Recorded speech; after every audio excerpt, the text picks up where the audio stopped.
WN and the Machado on the market in the battle of fifth-place teams with the White Sox and Orioles this week. And Luke, it's been quiet for the Ravens other than this noisy quarterback controversy that I think you and I would agree is not a controversy at a 5,000-foot level, maybe at the larger level. But, I've thrown Joe Flacco a text or two. He hasn't returned my text either, so Lamar Jackson can get in line there.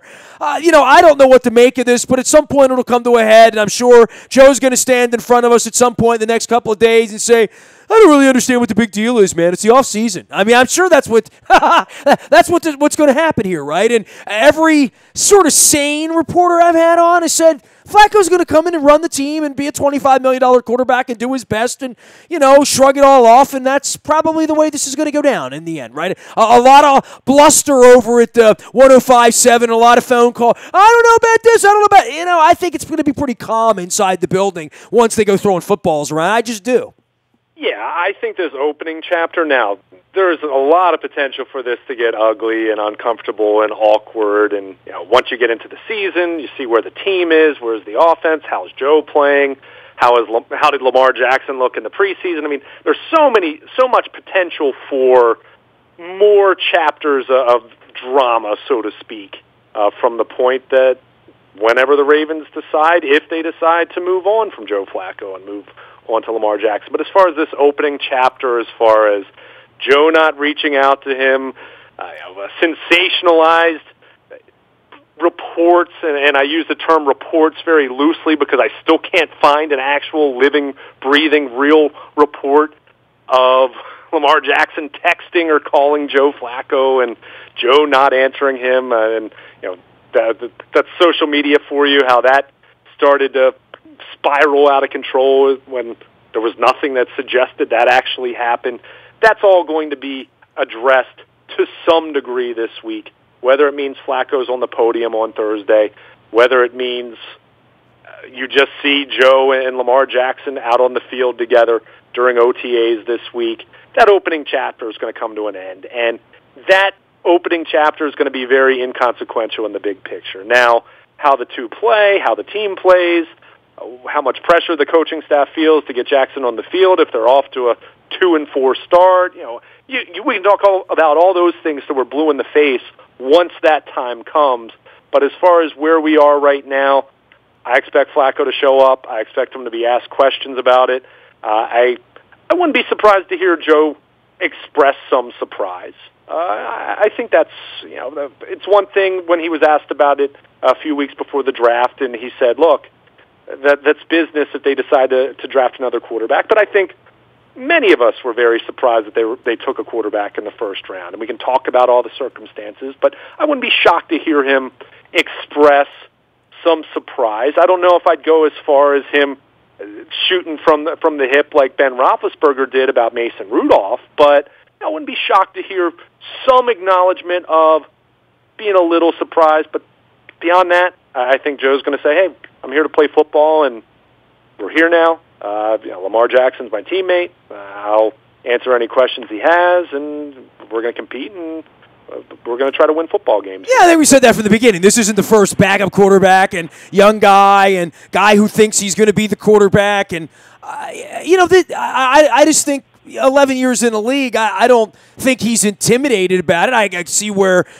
they could bring him in and say this guy can be an asset, and we could put the ball in his hands, and he might be able to score 8 or 10 touchdowns and help the offense. I mean, I hear all of that, but the initial part of this, I think, has been weird all the way around, from the silence from him, the asking of Lamar Jackson, and he was doing his rookie thing this weekend, and I saw Hayden Hurst letting his hair down and dancing, and Lord knows whatever else is going on. Boy, it's quite the production, isn't it? I mean, even in a quiet week, they run these guys around and have symposiums now, and the symposiums are sponsored on Twitter. It's wild, right? Yeah, it definitely is. But I'll disagree with you a little bit from a standpoint of this is new for Joe, because the only time I can think where he's ever had any semblance of a real threat, and I don't think it was truly one, but he at least had some pedigree, was Mark Bulger being here in 2010, and Joe was only 2 years into his career. Look, there was no real competition there. I'm not going to try to say that whatsoever, but I think probably deep down, Flacco wasn't as secure at that point in his career, even if he wouldn't express that. And he probably knew that, hey, Mark Bulger had some good years in this league and was a Pro Bowl caliber quarterback for a time. Maybe not at that point in his career, but Joe's never been pushed. Tyrod Taylor was a late round pick.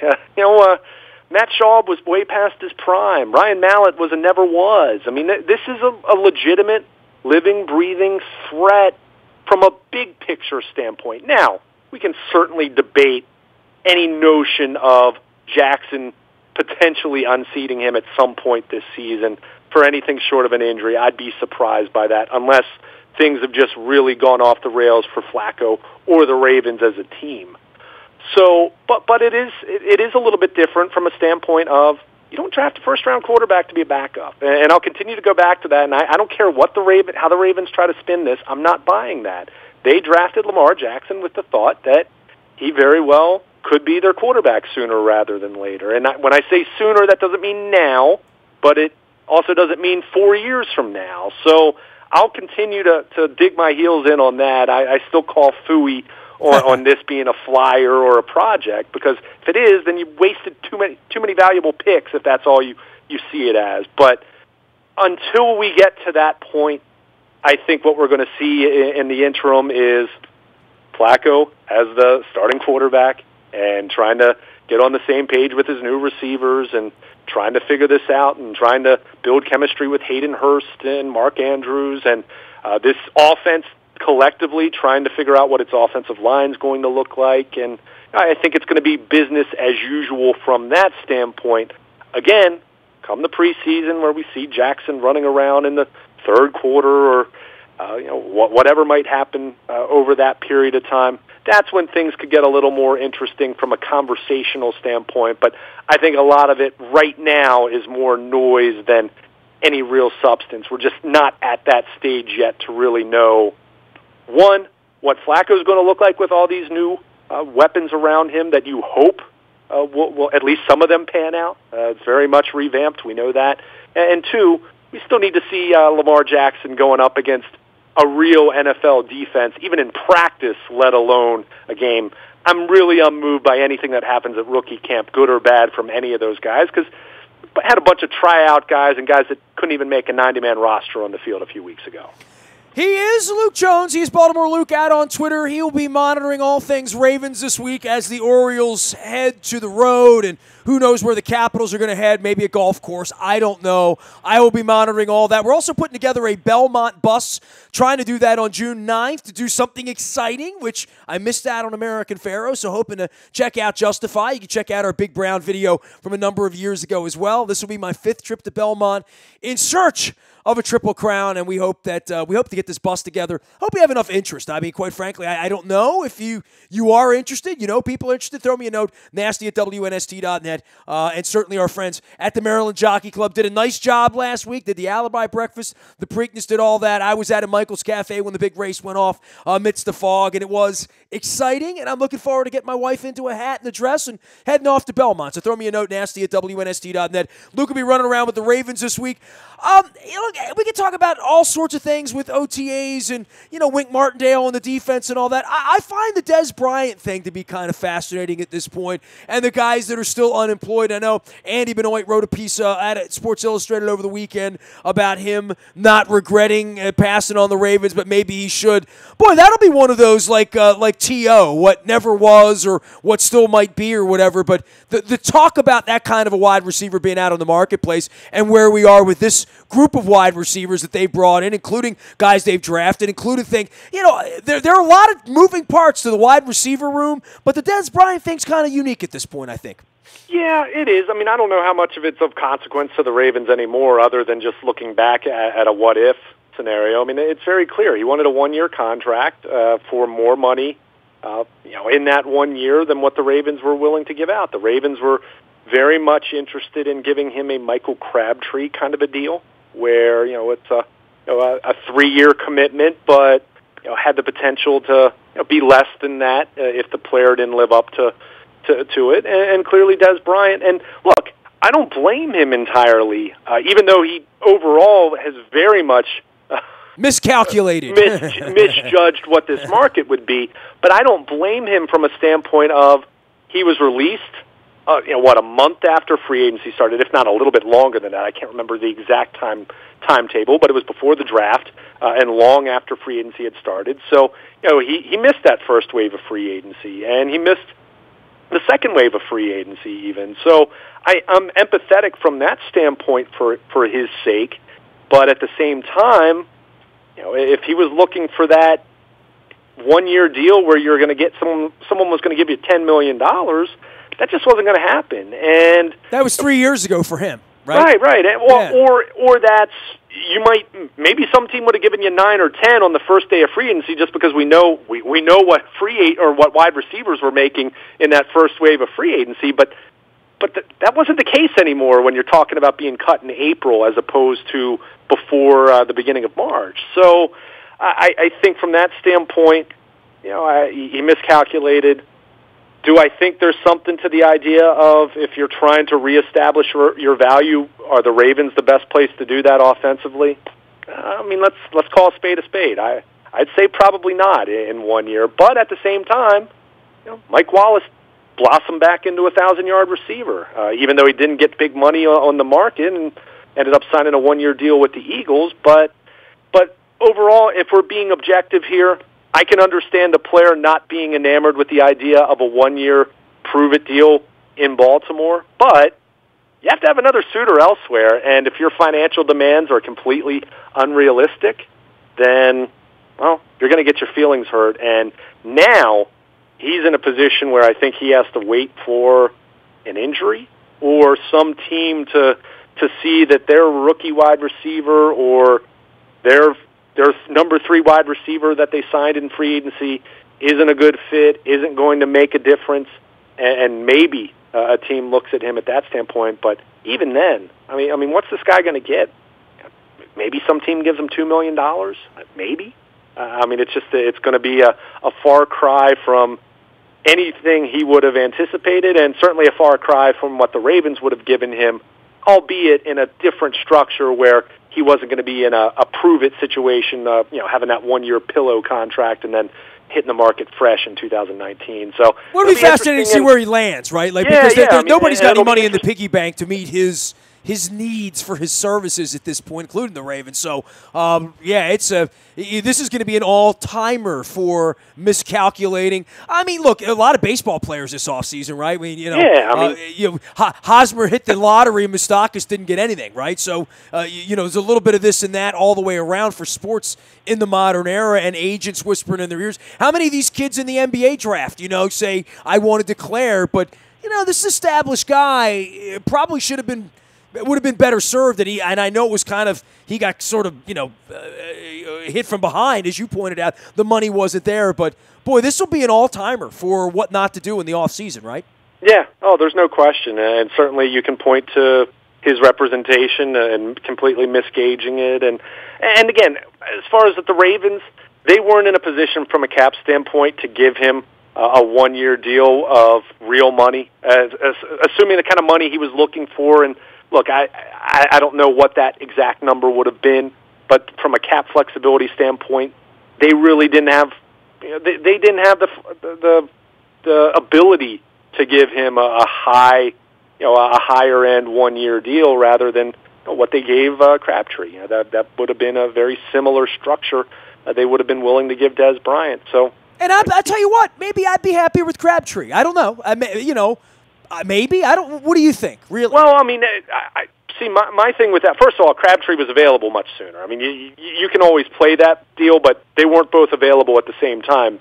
There wasn't taking Dez Bryant instead of Crabtree. That was never an option for them. But and this is something, if you recall, when right after he was let go, I even wrote about this WNST.net. They're kind of similar players at this juncture. Now, Dez certainly had the higher upside production, was more explosive and more lucrative in his production in his prime 4, 5, 6 years ago. And Crabtree's never been that guy that's put up monster numbers. He's had a couple 1,000-yard seasons and has been a player that has had a pretty high floor, has caught touchdowns, been a good red zone target.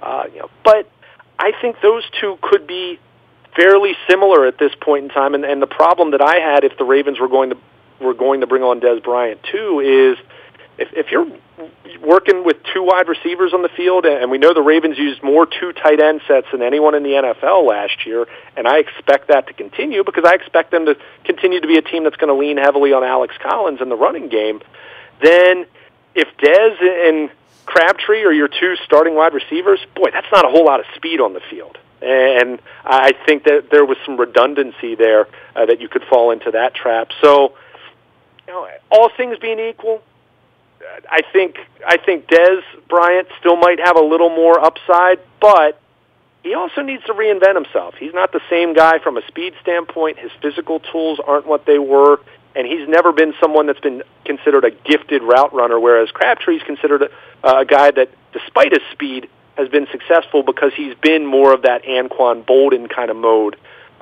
where he can run routes more effectively, post up, use his physicality, be able to make contested catches. And Dez has been able to make contested catches, but more so because of his physical tools, not because of running great routes. And I think there's an adjustment there that wherever he lands this year, I think that's going to be a very pivotal situation for him where he's either going to reinvent himself and maybe he becomes an Anquan Boldin kind of a receiver, or he's the kind of guy that could be out of the league in a couple years. Well, you wonder who's got a second act, right? I mean, Derek Mason had one here. Steve Smith had one here. T.J. Houshmandzadeh never had one, right? I mean, if you're literally going through names. Jeremy Maclin didn't have one. Have one, right. Anquan Boldin had 3 acts, right? Yeah. So, I mean, it's hard to say. I mean, I don't have any visions of Crabtree being unbelievable this year for the Ravens. I think if you're looking for, to me, a realistic, positive scenario, to me it'd be if he posts 850, 900 receiving yards and catches 8 touchdowns for you. To me, that would be a really nice season for him. I don't think he's going to be a 1,200-yard receiver for them. I mean, they haven't had many 1,200-yard receivers in the history of this franchise, quite frankly. So I don't expect him to be that, but if he can be a third down, go-to kind of a target, a guy that can catch 6, 7, 8 touchdowns inside the red zone and help move the chains, then I think it's successful. But he's coming off of a down season, and face it, the Raiders were inclined to move on from him, and he's someone that has a little bit of a reputation for being maybe malcontent might be a little strong, but a handful. That might be an accurate way to describe him from time to time. So we'll see about that. And Dez Bryant, I'm going to be really interested to see how that's going to turn out. And Crabtree was always the guy that was in here first because Dez wasn't available at that point in time. But there'll certainly be some level of comparison. And if Dez goes somewhere for a 1-year, $2 million contract and catches 65 balls and has 10 touchdowns, then people will look back at the Ravens and say, well, maybe you should have been more creative. But like I said, there was only so much they could do from a cap standpoint where they could offer him the kind of money on a 1-year deal that he was looking for at that juncture, and then the Ravens clearly saw that there wasn't going to be a fit. Well, I mean, I'm just convinced Ryan Grant's going to catch 110 balls, right? Like before it's all right. That's the one we should really be watching this year, more so than Dez, because Ryan Grant was in the building and and well compensated. At least he thought so. Yeah, until so Mr. Angelos got the call, and they were trying to make that Masson deal right, and they said, Pete, how do we handle this? I'll send my doctors over. We'll fix this. They liked Ryan Grant a lot better until they saw his ankle being a little iffy, and then.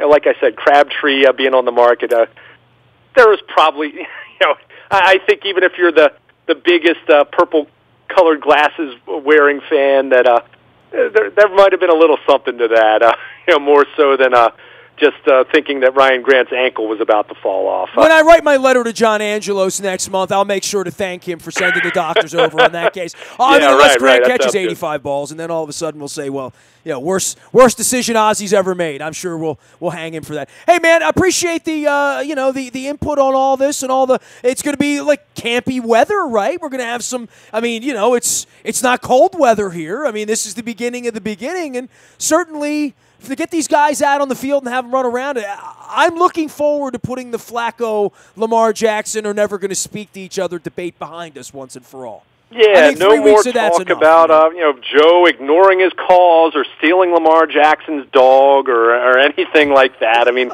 they're going to be in the building together. They're going to talk to each other.